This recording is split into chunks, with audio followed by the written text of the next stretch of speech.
Helen Weston. I am working from Happy Face Dermal Rejuvenation. I specialise in using medical aesthetics to create natural enhancements and improve ageing skin.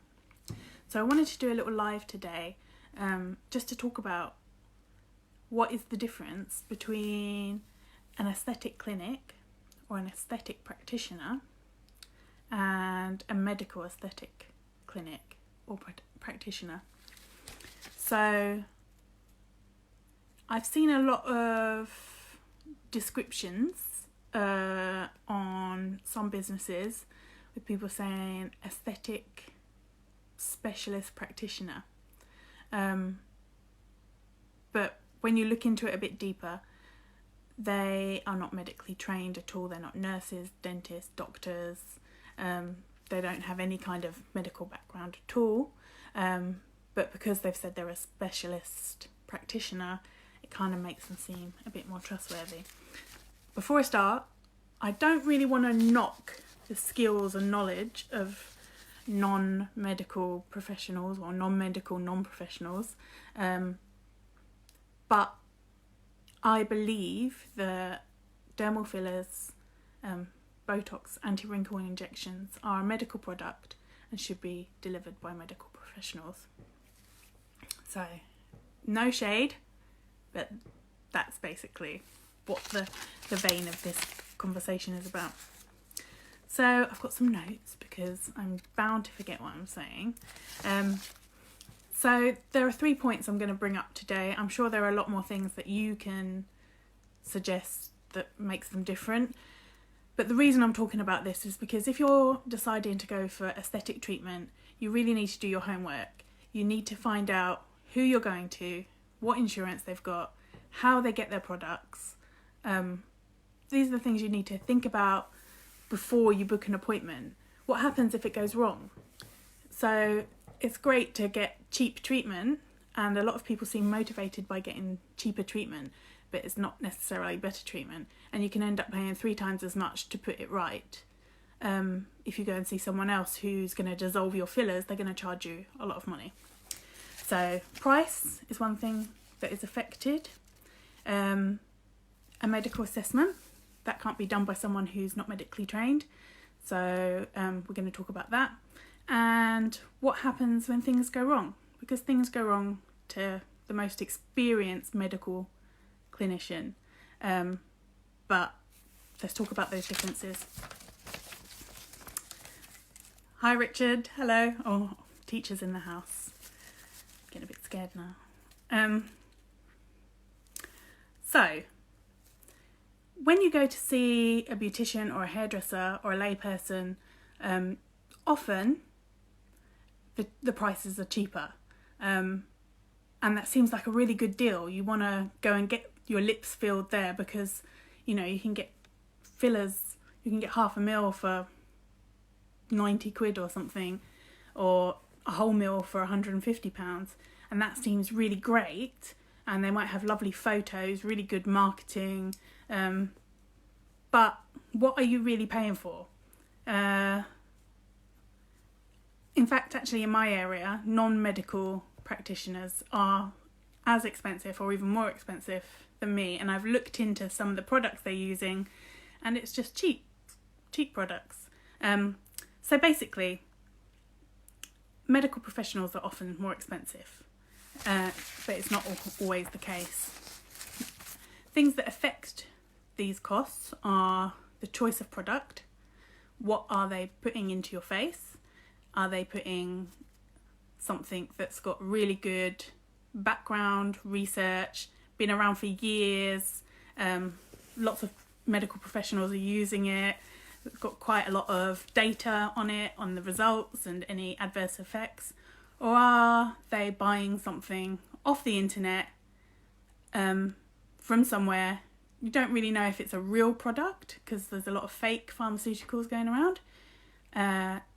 Some of these products, even though a lot of people use them, they are cheap, but we don't really know what's in them because the companies won't disclose what's in them. So even if they look like they have good effects, is that a risk you want to take with your face? where are they buying it from?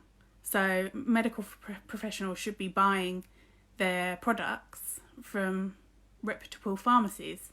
So you know that you're getting, well, as far as you can know, that you're getting original products that are actually the real products and not a fake product. Recently in Essex there was a big theft of loads of Botox from a warehouse. Where is that going? It's going somewhere. Someone's buying it, someone's selling it, and someone's putting it in your face. Has it stayed in the cold chain? Who knows? Medical professionals should be buying their products from pharmacies. They will be prescribing it, or they will have a prescriber to prescribe it. Who are your non-medical aesthetic practitioners getting to prescribe for them? Are they just getting a GP or a nurse prescriber with no background in aesthetics to prescribe for them? If they have got someone who's qualified in aesthetics to prescribe for them, are they seeing you face to face? Because we shouldn't be prescribing Botox for you if we haven't seen you face to face. Things should be in place. Are they getting the practitioner to prescribe a whole load of stuff for one person and using it on other people? It's completely unethical and not good, because the prescriber would have the experience and the knowledge to say, no, this is the wrong person, you cannot put this into that person. So as medical professionals, nurses, dentists, doctors and the like, we have a responsibility, and we're accountable to you and to our professional bodies to make sure the products we're using are up to standards, and we're getting them from the correct place, and we're picking the right people to give to. And if we don't, we could lose our registration and we're buggered, and that's it. We have to go and find another job. This doesn't mean that it doesn't happen, because there are some medical professionals who do act unethically, but if this does happen, and it's a doctor or a nurse or a dentist who has been doing dodgy things, then you will have a recourse to justice. So you will be able to follow it up. You'll be able to speak to their insurers. You'll be able to speak to their governing bodies. They will be punished for it. Someone like a beautician, they can just carry on doing what they're doing, and it won't affect them. They'll just carry on. They might get a little bit in the article in the Sun about fillers gone wrong, Botox gone wrong, but they can just carry on under a different name. So the assessment part. This is the service that I would offer in my clinic. So when I see you, I don't just see you the first time. I'm not going to put any fillers or any toxin in your face. I'm not going to do that. I'm going to give you a full assessment. I'm going to take you through your medical questionnaire, talk about any medications you're on, anything you're allergic to. I'm going to talk about any disorders that you might have which might make you contraindicated to having this treatment. Then I'm going to give you a full facial assessment. You might say, oh, I've just come in for lips, but actually the thing that's making your face look a bit tired, or the thing that will have the most improvement might not be your lips, it might be something else, and you might decide actually, yeah, you'll go for that treatment. So I'll give you a full facial assessment. We talk about whether this treatment is right for you or not. We talk about other things that you could do to improve your face and your skin as a whole. We'll give you recommendations for your skincare. It's not all about selling. Like, I don't want you to buy stuff that you're not 100% sure that you want to buy. I want you to buy stuff that you have the money for, you've got that extra cash, and that's what you want to invest in. I certainly don't want you going broke for having these things, because these things are not medical necessities. You have the extra cash, you want to make some improvements to your look, to your skin, put some volume in your cheeks, and I want you to be 100% sure that that's what you want to do, because it is an investment. It's not cheap. You could spend the money on other things. I would probably spend it on wine. I always offer a call-off period after this initial consultation. A lot of people after the consultation think, yes, 100%, I want it. But I always say, leave it a day or two, go home, think about it. And if you're sure you want it, then book. And I'll always contact you a couple of days after and just say, are you still happy to go ahead? Is there any questions? Is there anything you want to ask me? I am not 100% sure what happens in non-medical clinics or non-medical sort of salons. I'm sure it varies widely.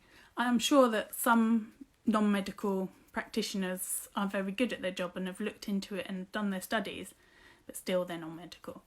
So I don't know whether they do a medical assessment or a facial assessment, or whether you can just rock up and say, I want this done, and get it done on the day.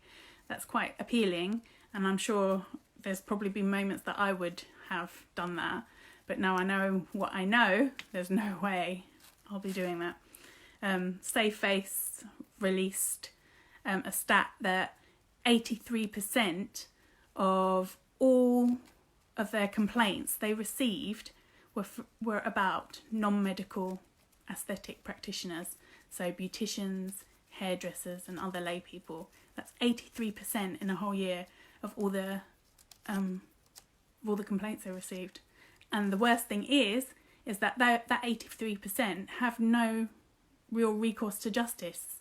There's nothing really you can do about it. You made the decision to go and see a non-medical professional. You knew you were doing that. You put the value of the cost over the value of your face, and that's it. The other 17% who are medical professionals will have been investigated and will have had something done about it. Maybe more training, maybe they stopped offering those treatments and just go back to their regular jobs. But,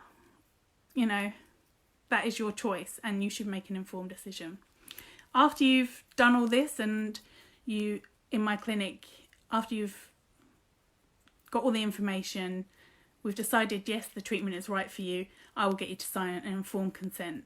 So that is that you know what you're doing, that you're 100% sure you want to do it, you're going to sign that, you know what could possibly happen after, and that you accept that side effects and adverse effects can happen.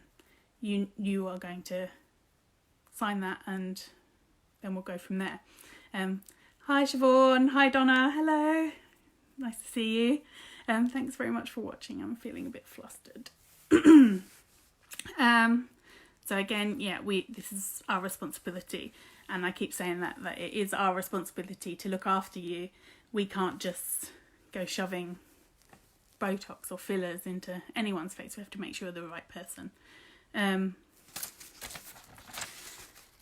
the third point I want to make is, if you go to see a beautician or a hairdresser or whoever, what happens when things go wrong? I'm a member of the Aesthetic Complications Expert Group, and they have a Facebook group. Hello. Thank you. Basically, every day I see at least one, possibly more that I miss, adverse effects done by beauticians on that page. And then they go to a medical professional to say, this has happened to me, can you put it right? And actually, in a lot of cases, no, they can't put it right, because it's not our responsibility. Once we take you on to put things right, then everything that happens to you from that point becomes our responsibility. And a lot of times our insurance will not cover it. I don't think my insurance covers putting other people's work right. So if something goes wrong, you're going to be spending a lot of money to going to see an expert, someone way higher up than me, someone who is a complications expert. You're going to spend a lot of money putting it right. And if they can put it right, then you'll be lucky. Often, things can't be put right. You're stuck with it. You're stuck with lumps. You might have had a vascular occlusion, and that basically just kills the tissue on your skin. You might end up scarred. There's not a lot that a beautician or a layperson can do about that. They might have a prescriber on call who can put that right for them, but again, that's something you're going to need to look into. I'm not insured to put other people's work right. I'm insured to put my own work right, and again, that's my responsibility. You know, adverse events happen to all of us. You know, in my regular NHS job and everybody else in their regular healthcare jobs have seen many emergencies, would have seen lots of things go wrong with lots of patients, and you kind of know how to deal with it. But my responsibility when you come to my clinic to have a luxury treatment that you don't need to live, my responsibility to you is to put it right. And if I can't put it right, I have to find someone who can put it right. So yeah, that reflects in the cost as well.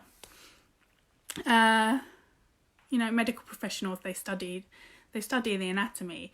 We have to cover our backs, because if we don't know what we're talking about, or we don't know where we're putting injections in your face, you know, how can we defend ourselves if something goes wrong? We have to carry an emergency kit. Any responsible medical professional will carry an emergency kit with adrenaline in it, hyaluronidase to dissolve fillers, and we should know how to treat it, and we should have people on call to help us, because it's scary when things like that happen. We should have the support to deal with it. I don't know what would happen if you went to a layperson's clinic and you had a vascular occlusion. I think you'd probably end up going to A&E, possibly an ambulance if you lose your sight, and often they can't put it right.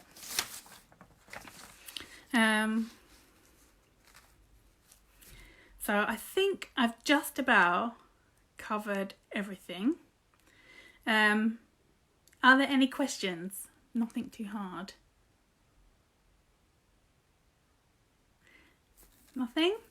Okay, so what we've talked about today is the difference between aesthetic clinics and medical aesthetic clinics, and that is reflected in the price, because with a medical aesthetic clinic you get the quality, the knowledge, the years of experience, and the recourse to justice if something goes wrong.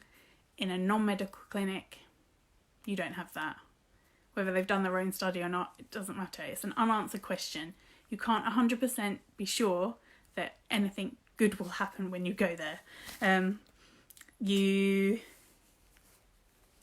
talked about how you should have a full medical assessment.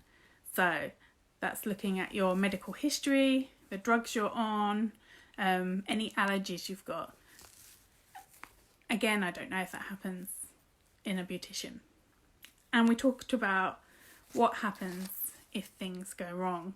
And basically, I think I wouldn't risk my face with... I did say that. Donna's asking, have we covered where the drugs come from? I think just before you came on, we were talking about where we source our products from. So I was talking about how we can get cheap products from a website, not a pharmacy, that we don't know where it's come from, we don't know what's in it, and they've only been about a few years. So yeah, we did talk about that. I know that's something that you feel strongly about as well. So if there are no more questions, sorry for my babbling and rambling.